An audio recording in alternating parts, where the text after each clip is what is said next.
Bagaimana software diinstal dalam pikiran bawah sadar? Video sebelum ini menjelaskan bagaimana software terpasang karena lingkungan, karena orang tua. Dan ada baiknya saya berikan satu contoh lagi bagaimana pikiran itu diinstal. Mengapa penting bagi saya untuk menjelaskan banyak-banyak dan pengulangan-pengulangan tentang software ini? Karena apapun yang bisa dipasang, itu bisa dibongkar. Jadi ketika Anda merasa diinstal sesuatu yang jelek, Anda ubah. Kalau Anda merasa tidak ada softwarenya, maka ada baiknya kita pasang software sesuai yang Anda butuhkan. Cara pasang orang tua ke anak, kita bisa beri contoh dengan ilustrasi sebagai berikut. Saya tanya kepada sahabat semua, terutama yang wanita. Perhatikan bayi yang 6 bulan. Misalnya bayi itu adalah anak Anda, keponakan Anda, atau sepupu Anda. Bisakah anak tersebut berbicara? Maka kita semua akan menjawab, bayi tersebut belum bisa berbicara. Komunikasi verbal bayi tersebut hanya menangis, diam, tersenyum, atau tertawa.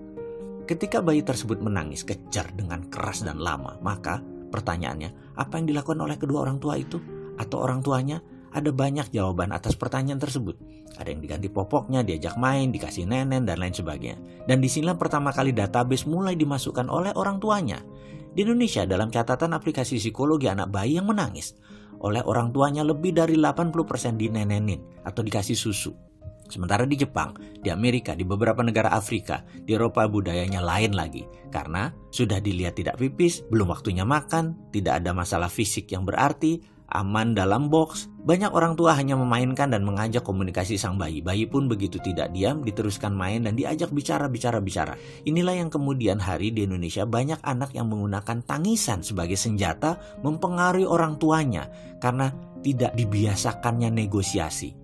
Dibiasakan dituruti keinginannya, anak menjadi demanding, sangat banyak maunya. Ada lagi yang harus diperhatikan, ada software lain yang dipasang orang tua pada sang anak dengan ngegampangin dengan nenenin tadi. Pertanyaan, mengapa bayi tadi menangis? Kita bahas satu-satu kemungkinannya. Karena lapar, karena kepanasan, karena kedinginan, karena pipis, karena tidak nyaman, karena kesepian, karena mau main, dan lain sebagainya. Intinya karena komunikasi belum banyak vocabulary-nya, maka dia menangis. Sekali lagi menangis karena ada masalah. Ini kata kuncinya. Ada masalah. Disinilah software orang tua memasang software tersebut dalam bahasa pemrograman kepada anak tersebut. Saya ulangi. Disinilah software orang tua dipasang ke anak tersebut. Atau dalam bahasa pemrogramannya, kalau diibaratkan otak manusia adalah komputer, disinilah momen di mana orang tua sedang memasang sebuah program, yaitu 80% orang tua akan meneneni anak tersebut agar terlepas dari masalah yang terjadi. Kesimpulan, programnya begini. Jadi inilah program yang dipasang. Nak, kalau ada masalah dalam hidupmu, masukkan sesuatu ke mulutmu. Software ini terpasang dalam pikiran bawah sadar sang anak sampai dewasa, di mana setiap Anda bermasalah dalam hidup Anda, di mana setiap ada masalah dalam hidupnya, mulailah dia memasukkan sesuatu ke mulutnya.